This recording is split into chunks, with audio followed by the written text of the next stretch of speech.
मैं सूर्य प्रकाश पारिक, सहायक आचार्य हिंदी साहित्य, श्री शिवचरण माथुर राजकीय महाविद्यालय मांडलगढ़ आपका बहुत बहुत स्वागत करता हूँ। हिंदी साहित्य बीए पार्ट 7 की इस कक्षा में आज हम अध्ययन करेंगे बिहारी जी के दोहे। बिहारी जी के दोहे जैसे हमने पहले से 5वें दोहे हमने पूर्व की कक्षा में देखे थे, अब उसी क्रम में हम 6 से लेकर 10 तक दोहे हम देखेंगे इसी क्रम में, और यही क्रम चलता रहेगा। आगे से आगे हम 5 दोहे प्रति कक्षा में देखेंगे ताकि एक निश्चित अवधि की कक्षा हो जाए और उसमें कोई बिना बोरियत के आप रुचिपूर्वक ये सीख सकें। तो मेरा आपसे ये अनुरोध है कि आप अपनी ये जो पुस्तक है वो अपने साथ में रखें, अन्यथा मैंने वीडियो के साथ में एक जो डिस्क्रिप्शन में लिंक भेज रखा है, उस लिंक पर आप क्लिक करें और लिंक पर क्लिक करने से आपको वो जो फाइल है PDF फाइल, ये जो बिहारी सतसई का जो हमारे रीतिकालीन काव्य में जो अंश है वो सारे डाउनलोड हो जाएंगे। उसको साथ में लेकर या उसका प्रिंट आउट निकाल कर अगर आप पढ़ेंगे, उसमें साथ में शब्दार्थ लिखते रहेंगे तो आप बेहतर ढंग से समझ पाएंगे। तो बढ़ते हैं हम दोहों में। तो विद्यार्थियों, हम अब बढ़ चलते हैं बिहारी जी की व्याख्या खंड की ओर। जैसे कि हमने पिछले अध्यायों में हमने प्रथम 5 दोहे देखे थे, तो अब आगे चलते हुए हम अगले 5 दोहे देखेंगे। तो ये हमारे पास में रीतिकालीन काव्य का PDF है, और रीतिकालीन काव्य में हमने बिहारी जी का परिचय देखा है।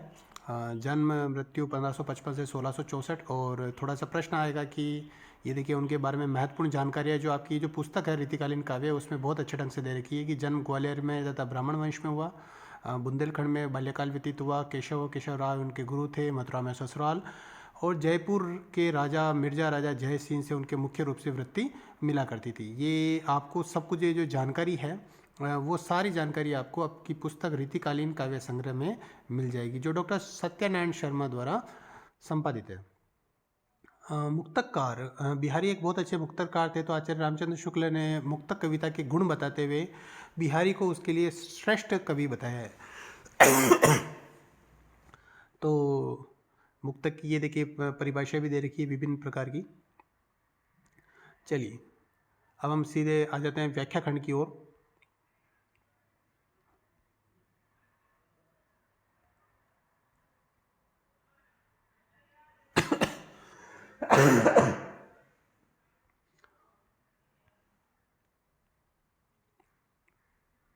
तो हमने अंतिम जो व्याख्या देखी थी वो थी, अरे हंस या नगर में जे जयूं आप विचारी, कागन सो जिन प्रीति करी कोकिल दर्श बिडारी। और उससे पहले हमने जो 5 व्याख्या की थी, मेरी भवबाधा हरो जो मंगलाचरण के रूप में था, मोर मुकुट की चंद्रगणी यानी कृष्ण के सौंदर्य की चर्चा करती है, एक गोपी या राधिका, तंत्रीनाथ कवित्र सरस राग रते रंग। इसके अंदर मूल बात यही है कि कुछ विषय ऐसे होते हैं जिसमें आप पूरी तरह से डूबते हो, तो प्रेम का रंग भी ऐसे है कि जिसमें आप पूरी तरह से डूबते हो तभी आप पार हो पाते हैं। कीने हो कोटिक जतब कही काढ़े कौन, मोह मोहन मन मोहन रूप मिली पानी में कुलौन। इस प्रकार से बात करते हैं एक गोपिका जो कृष्ण के प्रेम में डूब चुकी है, लेकिन अब वो बाहर नहीं निकल पा रही है। और फिर अगला हमने अंतिम देखा था, अरे हंसिया नगर में जे जयूं आप विचारी, कागन सो जिन प्रीति करी कोकिल दर्श बिडारी। इस प्रकार की बात वो करती है। और अब अगला हम देखते हैं 6 नंबर का, यह बरिया नहीं और की तू करिया बह सोधी, पाहन नाव चढ़ाई जी कीने पार पयोधी। ये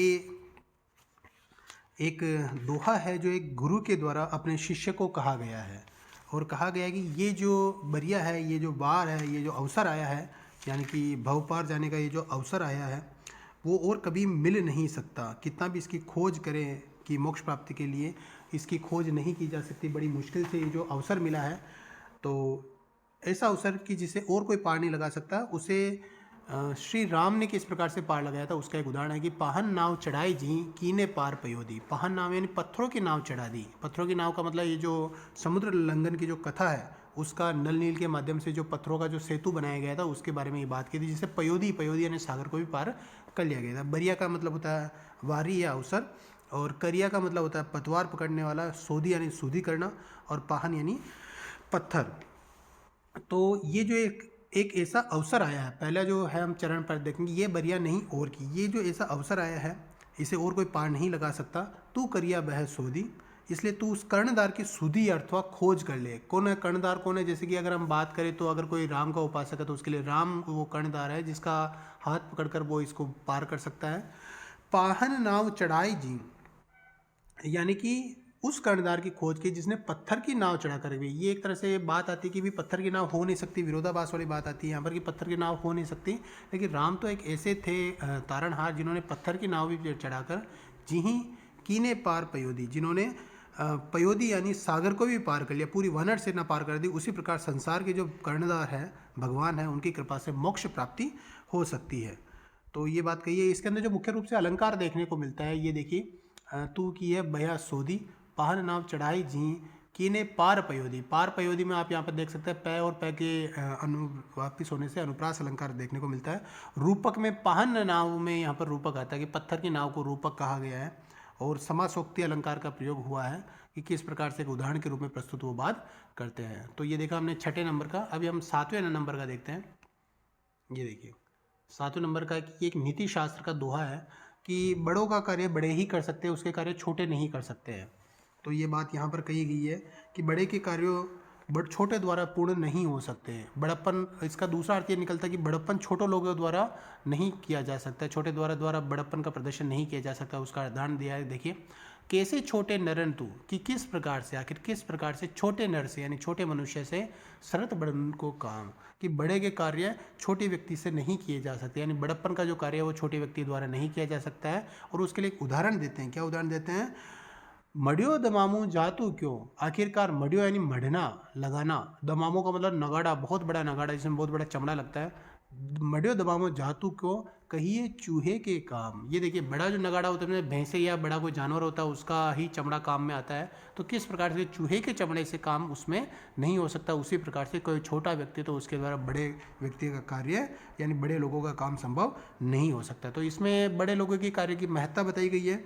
इसमें अर्थांतर न्यास और काकु वक्रोक्ति अलंकार का भी प्रयोग किया गया है कि एक बात कहते हुए उसके साथ में उदाहरण के रूप में प्रस्तुति वो देते हैं। तो यहाँ पर हमने देखा कैसे छोटे नरंतु शरत बड़नों के काम, ये 7वां दोहा हमने देखा। चलिए अब हम आगे बढ़ते हैं। आपको कभी भी किसी दोहे में कोई शंका हो, कोई प्रश्न हो, तो आप कमेंट बॉक्स में अपनी बात लिख दें। व्यक्तिगत रूप से आप प्रश्न पूछ सकते हैं। आपके जो व्हाट्सएप ग्रुप है उसमें भी आप अपनी बात लिख सकते हैं, मुझे व्यक्तिगत मैसेज कर सकते हैं। और इस वीडियो को आप सबको दिखाएं क्योंकि ये सबके लिए उपयोगी, क्योंकि अब हम व्याख्याकरण में आ गए और आपकी जो पुस्तक है उसको हम पढ़ रहे हैं। अगला देखिए, अगला ये देखिए, महत्व उस बात का किस प्रकार से लोगों में अवसरवादिता है, किस ढंग से अवसरवादिता है और किस ढंग से लोग बाग किसी अवसर विशेष पर अपना सम्मान होते देखकर वो फूल उठते हैं। तो ये एक बात कही गई है। कौवे के लिए ये कहा गया है, लेकिन ये कौवा भी एक तरह से प्रतीक है। ये किसी व्यक्ति को कहा गया है कि अगर हमें थोड़ा बहुत आदर सम्मान मिले अगर किसी कारण विशेष, तो उसमें फूलना कभी भी नहीं चाहिए। तो क्या कहा गया है? हे कौवे, अगर तुझे थोड़े दिन तक आदर सम्मान मिला, दिन 10 आदरू पाए के, यानी श्राद्ध पक्ष जो होता है, श्राद्ध पक्ष के अंदर कौवे का सम्मान होता है। श्राद्ध पक्ष में जो जजमान होते हैं भोजन कराते हैं, वो कौवे को बुला बुला के भोजन कराते हैं। तो अगर कौवे का उन 10 दिन में सम्मान होता है तो कौवे को फूलना नहीं चाहिए। लेकिन कौवा जो अपनी नीच प्रवृत्ति के कारण क्या उसका बखान करने लगता है। तो उसी ढंग से कोई छोटा मनुष्य होता है, उसको अगर कोई सम्मान मिल जाता है तो वो क्या करता है कि वो उसमें फूलने लगता है, बड़ा होने लगता है। तो यही बात यहाँ पर कही गई है कि थोड़े दिन तक आदर सम्मान मिलने से चाहे अपनी खूब प्रशंसा कर ले, लेकिन जब तक सम्मान तब तक ही रहेगा जब तक श्राद्ध पक्ष नहीं बीत जाता। क्या कहा गया? जो लगी काक, अगर हे कौवे, ये जो श्राद्ध पक्ष जो है तो लगी सम्मान, तेरा जो सम्मान वो तब तक ही है जब तक ये श्राद्ध पक्ष है, वरना तेरा कोई भी सम्मान करने वाला नहीं है। अर्थात श्राद्ध पक्ष होते ही तेरी कोई भी पूछ नहीं होने वाली या उसका अनादर ही होगा। तो ये एक बात कही गई कि जो अपात्र व्यक्ति है, कभी कभी परिस्थितिवश उनको सम्मान मिल जाता है तो वो फूल जाते हैं। तो ये बात उनके लिए कही गई है। तो इसके अंदर अनुप्रास अलंकार हम देख सकते हैं। दिन 10 में हम अनुप्रास देखने को मिलता है। आपको बखानो जो लगी कागी सराद पक तो लगी तो सम्मानो। तो इसमें यहाँ पर हम अनुप्रास देखने को मिलता है और अन्योक्ति अलंकार देखने को मिलता है। चलिए आगे हम बढ़ते हैं 8वां, और आगे हम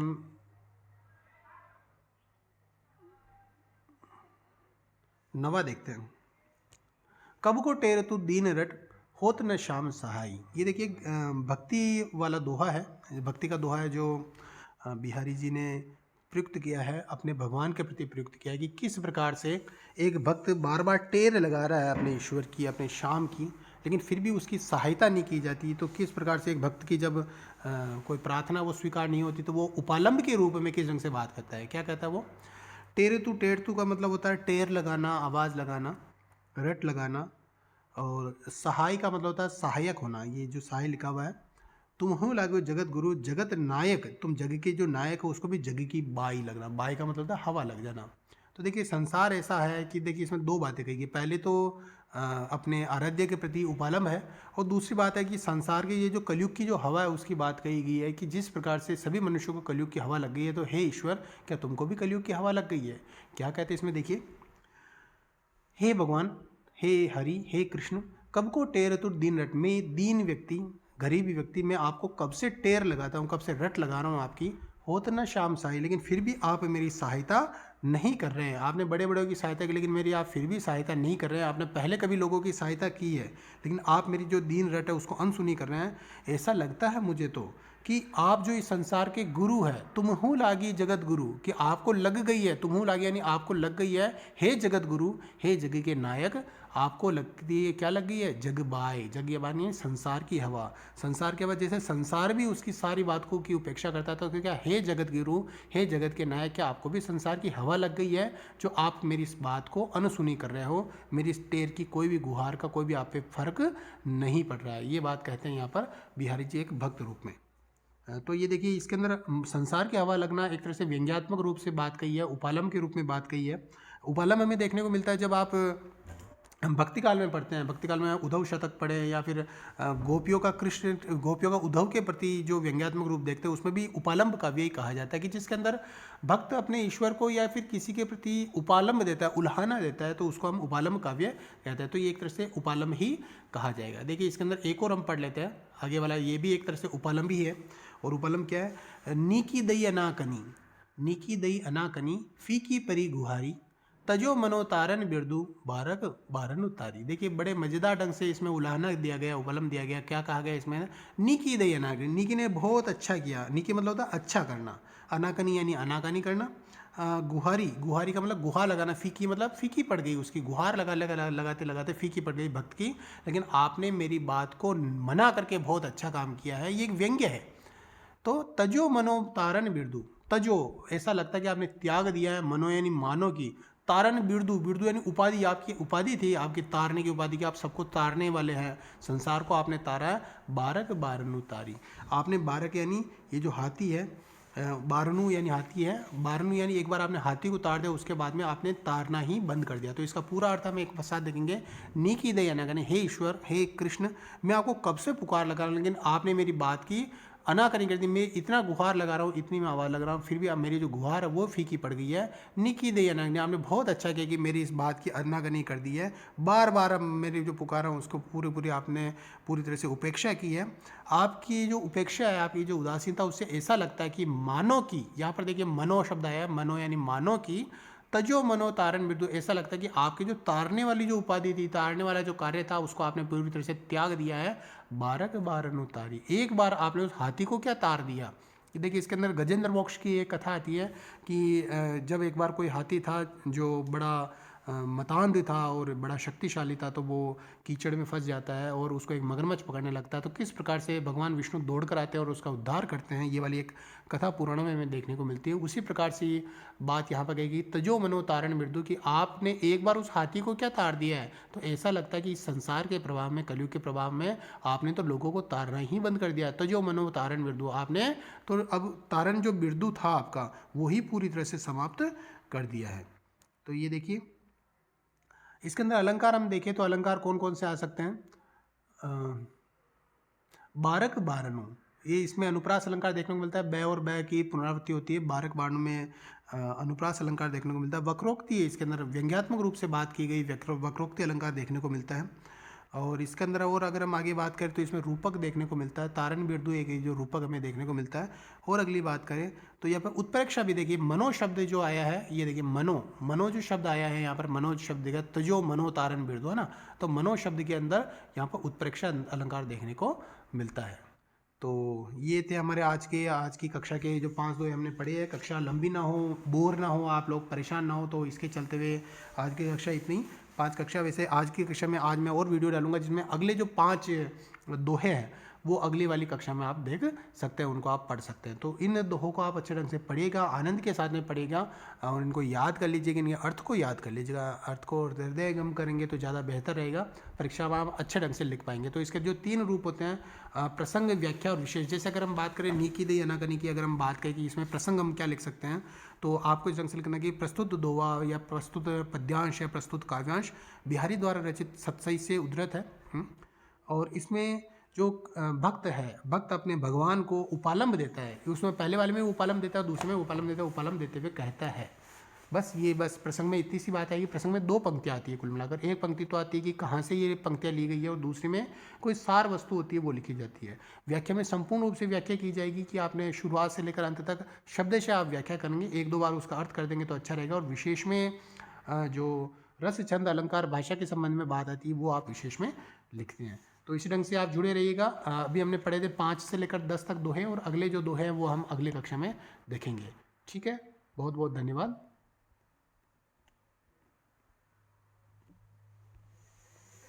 ये जो दोहे पढ़े हैं तो मुझे पूरी उम्मीद है कि इन व्याख्या के माध्यम से, ये जो व्याख्या हमने की है दोहों के साथ में, पीडीएफ को पढ़ते पढ़ते जो हमने व्याख्या की है उससे आप दोहे के भावार्थ को बहुत अच्छे ढंग से समझ पाए होंगे। इसके अंदर आप काव्य सौंदर्य, भाव सौंदर्य, जिसको हम शिल्प सौंदर्य, भाव सौंदर्य कह सकते हैं, उनको भी आप अच्छे ढंग से समझ पाए होंगे। आपको मेरा यही निर्देश है कि आप ये पुस्तक खरीद ले आए, रीतिकालीन काव्य संग्रह, जिसमें न केवल बिहारी अपितु सभी जितने भी आपके रीतिकालीन कवि वो सारे आते हैं। और इनको पढ़ने के साथ में ही आप इनका अनुवाद करते चले तो आपके 2 रूप से महत्वपूर्ण होंगे। एक तो व्याख्या रूप में महत्वपूर्ण होगा कि आप अलग अलग व्याख्या करके परीक्षा में जो प्रश्न आता है सप्रश्न व्याख्या में, उसमें लाभकारी सिद्ध होगा। साथ में जो आलोचनात्मक प्रश्न आते हैं, जब आप इन दोहों को ढंग से पढ़ेंगे तो आलोचनात्मक प्रश्न में अगर आप इनका को उद्धृत करते हैं, इनका रेफरेंस देते हैं, तो आपको बहुत ज्यादा लाभकारी सिद्ध होगा। अगर वीडियो से संबंधित, वीडियो में जो भी पढ़ाया गया उससे संबंधित कोई भी महत्वपूर्ण प्रश्न हो, आपको लगता है कि कोई शंका रह गई, कोई ढंग से समझ में नहीं आया, तो कमेंट बॉक्स में आप अपना लिखकर भेज सकते हैं। मुझसे व्यक्तिगत रूप से संपर्क भी किया जा सकता है। आप व्हाट्सएप पर, जो व्हाट्सएप ग्रुप पे मैंने शेयर किया है, उसमें आप अपना प्रश्न लिखकर भेज दीजिएगा। इस वीडियो को अधिक से अधिक लाइक कीजिएगा और अपने मित्रों, अपने सहपाठियों, विद्यार्थियों के बीच में शेयर कीजिएगा। बहुत बहुत धन्यवाद।